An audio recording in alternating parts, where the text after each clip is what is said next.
Alright, so here it is, the full disassembly on the vise. You're going to need a few things, obviously your microfiber, your Dow 55, your Planet Eclipse gun oil, some sort of poker, especially when you get to the pocket or poppet, it'll make more sense. I recommend some sort of tweezers too. Probably not as sharp as these, but as long as you're careful, any will do. You're going to need a total of 5 Allen keys for the entire body of the vise, anywhere, grips, includes everything. And that is going to be your 5/64, your 3/32, your 1/8, your 5/32, and your 3/16. So let's dive in. To begin, you're going to want to take out your macro line. So detach it from your ASA by pulling back the silver ring and pulling the macro line in the opposite direction. And then same thing up top, pull the silver ring and pull your macro line right out. Quick little notes on these is you're going to want to have these grooves in the end. When you get a macro line, it might not have it. Just take something sharp and just kind of rub it in there. Not too sharp, obviously, but it just helps catch on the O-ring inside of these metal housings. So just a little tip for you. Moving right along, we're going to go ahead and take out the high pressure regulator. There was a gentleman in the comments of the last video saying to service this, you actually don't need to remove these set screws, and he is correct. If you just need to service the high pressure regulator itself, like the discs inside, all you need to do is unscrew the bottom half like so. And inside here you'll find your Schrader valve, and in there will be your disc assembly. This is one of those things I'd recommend not diving into unless you're having issues. This vise is working flawlessly, so I'm not going to dive into that, but if you just wanted to service this part of the gun, you do not need to remove it. But let's say you wanted to access the poppet or something like swapping out your HPR, then obviously you'd remove those and pop it right out. But I understand what he was saying now. To service it, yeah, you just want to unscrew that. Screw this back on, make sure it's nice and snug. So the next part, we're going to go ahead and take off your high pressure regulator, and that is going to be the 332, I think? Yes.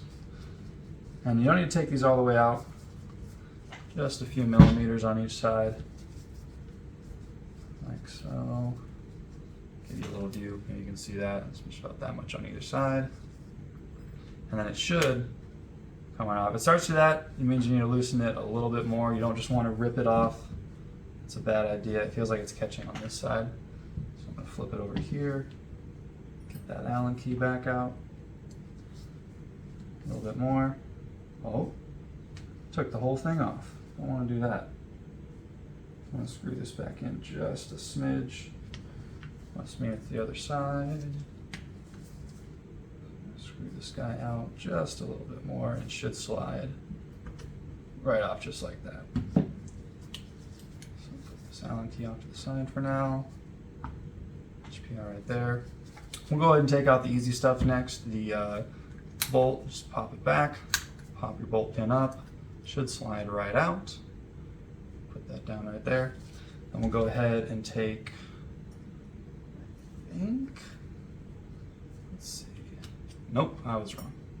It is going to be your 3/16 Allen key. Let's go ahead and get that rammer cap out of here. Whoa, almost dropped it. So rammer cap, and then again, just lightly tap. Should bring your rammer right out of there. Let's bring this off to the side. Next, we'll go ahead and take the low pressure regulator off, and to do that, you're going to want to use your 532 Allen key, making up numbers and words over here. You're going to want to go ahead and rotate that counterclockwise. Once it feels really loose, go ahead and take it out. The screw will live in there. I've never had it fall out on me. I don't know if it can, but you should be good. Just turn it over. Your LPR will now just slide right out. And again, you want to make sure that's all the way out. It sits in this hole, but we'll go over that in the reassembly video. So I'll go ahead and put that off to the side for now. Next thing we want to do is take your spring out for your poppet. I just stick my pinky in there and slide it right out. It does go like that, so when you put it back in, remember your fat side is out, skinny side in, because inside there you have your poppet. I'm not sure if you can see. And there are lots of methods to get this out. You can use tweezers and try and stick it and pull it out. Some people have a blowing method. I personally just stick the gun down, get something, and shove it down the rammer, and just like that, pop, it comes right out. Whoops, I don't want to pull that through. Let's pipe cleaner back out. And there's your poppet. So we're going to go ahead and wipe that off a little bit. And there's just one little O-ring right there. So we'll go ahead and apply the Dow 55. Bing. Boom, way more than I need. Just kind of get a little bit. Whoa, yeah. Just put the whole thing on there, why don't I? Just a little bit. Keep it fresh. It's going to sit in your gun like so. So that part will go into the spring. Next, we'll go ahead and take the grips off. So this is what you're going to use the smallest Allen key in the set for. And I have the rubber grips on here, the Virtue grips without the LCD screen hole because it is a Tato stock board. Go ahead and pull those out. Pull this out.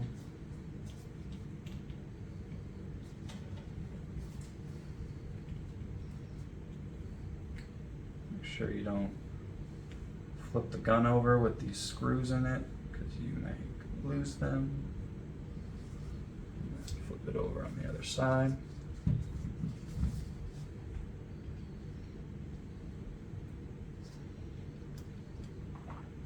If you're following along, or if you're at this point in the stage of disassembly, you may start to notice a rattling sound. I noticed that and was wondering what that sound is. It is actually the LPR screw, so don't fret.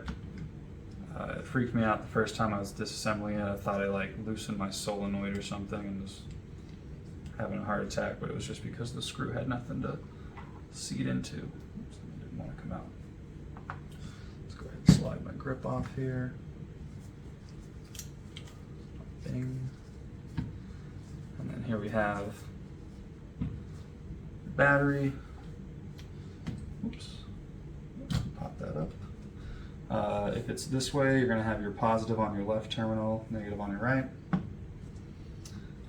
The next part, now again, at this point I would not continue unless you're having issues, but I'm going to show you how to detach the two frames. So the first thing you're going to want to do, or I recommend, is detaching the wire housing here. So this is one of the parts you want to be super careful with. You don't want to rip one of these wires out and then have to try and get it back in there. It's not a fun time.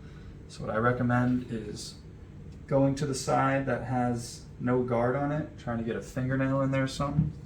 While pinching the wires to the plastic, you're going to want to slowly wiggle back and forth, and it'll come up. If you grab one wire or not all wires and you try and do this, you may just rip out one of your wires, and then you're having a really shitty day. So again, just pinch down here, grab all the wires and the plastic housing, and try and just slowly wiggle it out. So there's only one screw left holding the entire thing together, and that's this guy.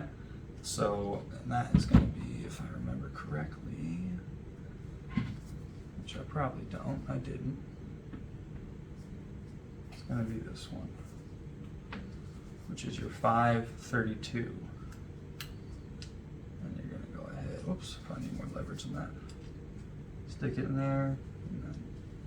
And be careful, as you do this, the actual body and frame will come apart. So definitely keep it pinched together like this. I don't know, do about 5 rotations. You don't need to pull the screw all the way out.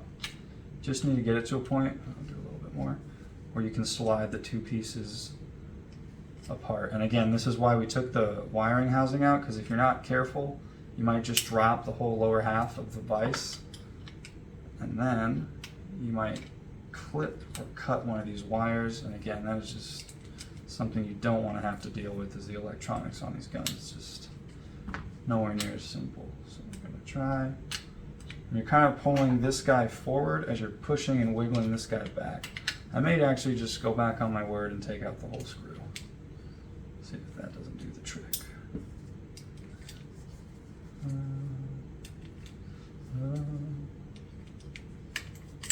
Whoa, I think that's it. Yep, so I did pull the whole screw out. You don't really need to do that.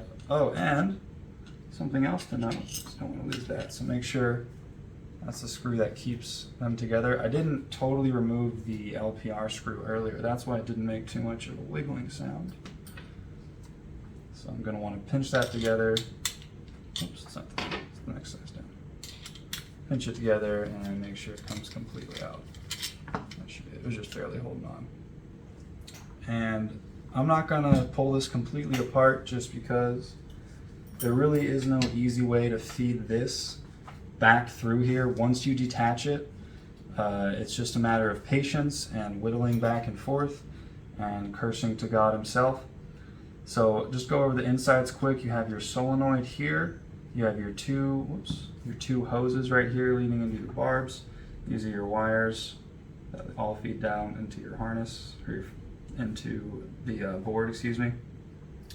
Here you have your tournament lock. If you had a setting that you wanted to not be able to change your rate of fire, or I don't know, the mode it was in, you could hold and press this. And other than that, there's not a whole lot left to the gun. Again, this is one of the most simple guns to tech.